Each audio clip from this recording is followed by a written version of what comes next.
everyone, welcome to another Rick's Picks. Today I'm going to be doing my review of the Masters of the Universe Origins box set, the Diabolical Snake Invasion.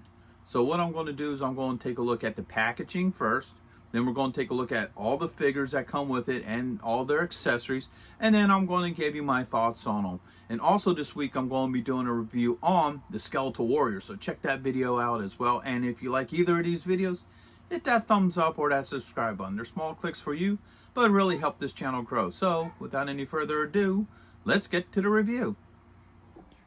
All right, so here they are in packaging. I love the packaging for this. This is really beautiful. You got your Masters of the Universe logo there, the name of the set, new for 23, and this is just beautiful art. I just love the whole look to this with He-Man and the Snake Men around him.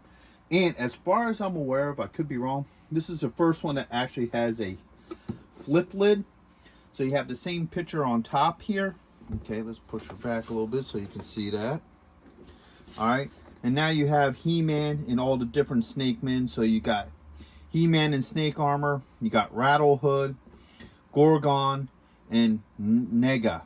So that's pretty cool how you have this set up. Like I said, as far as I'm aware, this is the first one I've seen with a flip. So spin it around this way. Okay, you just got the Masters of the Universe logo plus, you know, Snake Invasion. All right, spin it around this way. You got another nice piece of art with Snake Mountain in the background. A little bit of info here. He-Man once again going up against the Snake Men. You have other figures that are part of this lineup. A little bit of history of the Snake Men. You got the Mattel logo. All right. Spinning around this way. Not much on this side as well. The top is the continuation of the flip. And underneath you have your legal and skew. So, with all that being said, let's open her up and see what she's about. Alright, so here they are out of packaging. I'm going to go over each figure individually because they're all different. They have different points of articulation depending upon the figure. And the one thing that's kind of a little bit of a bummer I think about these figures is none of these are original figures. They're either A, repaints, or B, they just took parts from other figures and just made, you know, these characters. So first off, let's start with He-Man. Move him up forward.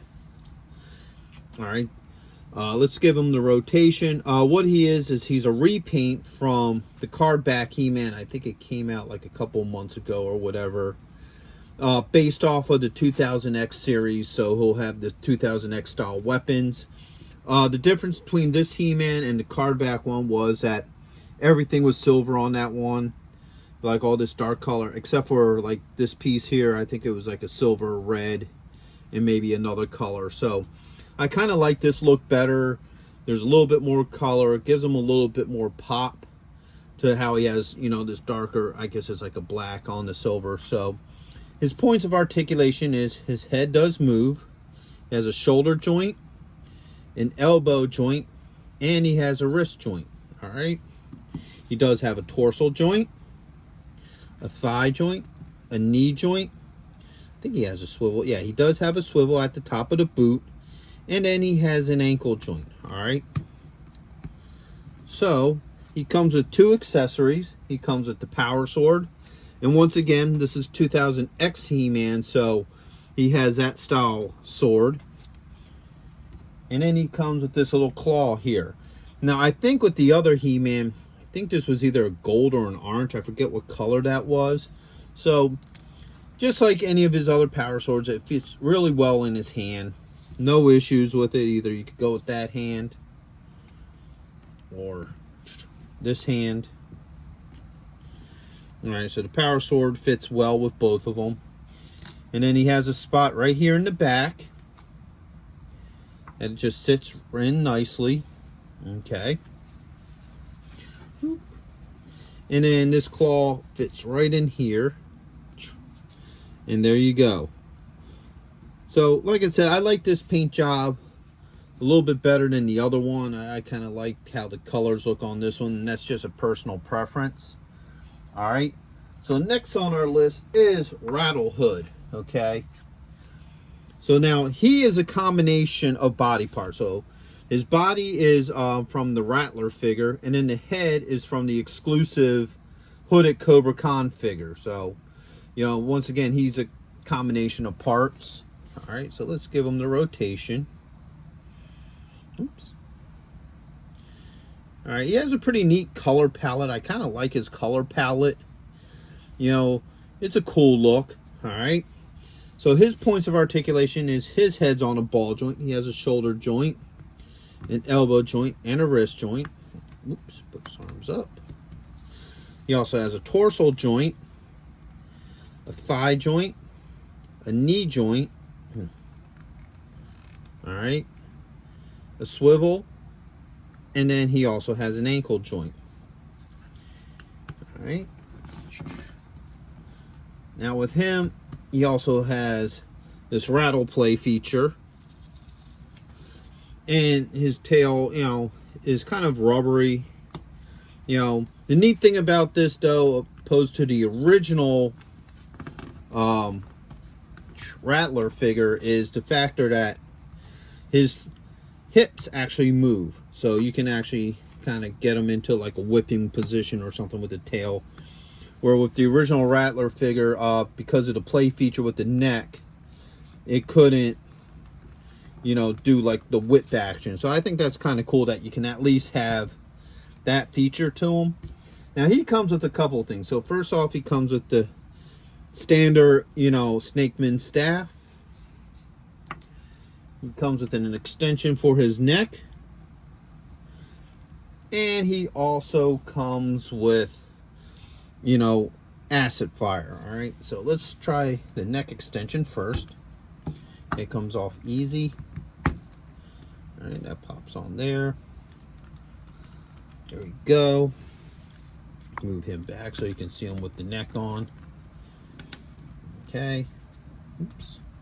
Now this neck piece, I think I would have rather have seen it be light blue with the neck, with the front painted purple. I think that would have been a nice touch. It would blend in a lot easier, opposed to it just being this solid purple that doesn't just blend well with the blue. Okay. See how well his staff works in his hand. All right. Staff goes in, no issues with that. All right. Man, you don't want to stand today. Dang snake people. All right. Matter of fact, let's pop this off. There it goes. Put this on. Just so he fits in the camera a little bit better. And then this here, you got a little nub here that fits right in his mouth. There's a hole right there. Boom. There you go. Now, you can have him spitting, you know, venom at people. So, he's a pretty neat figure. I kind of like him. You know, even though he's a mixed match of pieces, he's still kind of a unique looking figure. Next up is Gorgon and Naga. We'll do these two together because they're basically the same figure. They're just two different color palettes.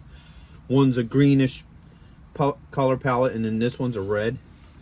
So let's give them the rotation. All right. Now these guys are a combination of what's his name?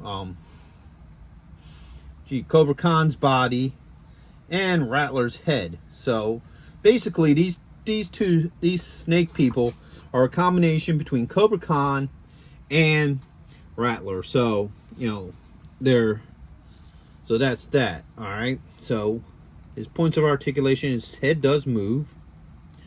All right, you got a shoulder joint, an elbow joint, and a wrist joint. All right, you do have a torso joint, a thigh joint, a knee joint, a swivel at the top of the boot, and you also have an ankle joint. All right. Now, one of the disappointing things about these two guys is the factor that they don't come with any weapons or nothing like that. They're just, I guess they're just meant to be, you know, henchmen or whatever, you know, cannon fodder. So they kind of display best if they're like tilted forward So it almost looks like they're looking forward at you. All right. Because if you kind of have them standing straight up, they kind of look like they're staring off into space. So, you know, that's these two guys. So overall, it's an okay set. All right, I think some of my biggest problems with it is that, one, there's nothing really unique about these figures. I mean, you know, Rattle Hood, yeah, he has kind of a cool, you know, paint scheme going on, but, you know, he's still pretty generic. You know, these guys are all pretty generic. They're just a mixed match of body parts and what have you. And they would probably be really cool world building figures. The only problem is this set comes with He-Man. So if you try to buy like a bunch of these, you're going to find yourself with like 100 He-Mans as well, which would kind of stink. I would have liked to have seen some sort of weapon for these guys as well, like maybe just like an axe or a sword, just something for them, you know. I mean, which you can grab off of your weapons rack or weapons pack or whatever. So, you know, they would look cool with the rest of your guys. I'm not super impressed with this set, just because I think, you know, I would have liked to have seen at least something a little bit original come out of this set, which unfortunately there wasn't. But still, it's one of those things to me that, like, if you go to the store and you see it like on sale or something, or, you know, you find them cheap, yeah, it'd be nice to have with your set. But for me personally, this is not a must-have. I mean, what's your thoughts and opinions on it? Do you agree with me, or do you think this is something that's really essential for anybody who's into, you know, the snake people? So let me know in the comments. With that being said, I hope you guys did like this review. If you did, go ahead and share or hit that thumbs up. And if you haven't subscribed yet, please subscribe. It's a small click for you, but really help this channel grow. So until the next one, late. Hey, are you going to be in the Philadelphia area between September 9th and 10th? If so, check out RetroCon. It's affordable. They have lots of great vendors. There's going to be cosplay competitions, celebrities, and much, much more. So go ahead and check out the link in the description. And also, Samuel J. Jones is going to be there, better known as Flash Gordon. So check it out. Greg Evigan will be there, best known for BJ and the Bear, My Two Dads, and Tech Wars. Voice actress Kathy Garver will be there, the one and only Firestar from Spider-Man and His Amazing Friends. RetroCon has been taken over by the Dukes, so we got Tom Walpad, John Snyder, and Kathy Batch, Luke, Bo, and Daisy, alongside with the Jersey General representing the Dukes of Hazzards. Yee-haw! Next on our list, all the way from Cybertron, the hit rock band Cybertronic Spree. And check this out, the rare Hasbro Proton Pack as a raffle prize. Now you can't beat that.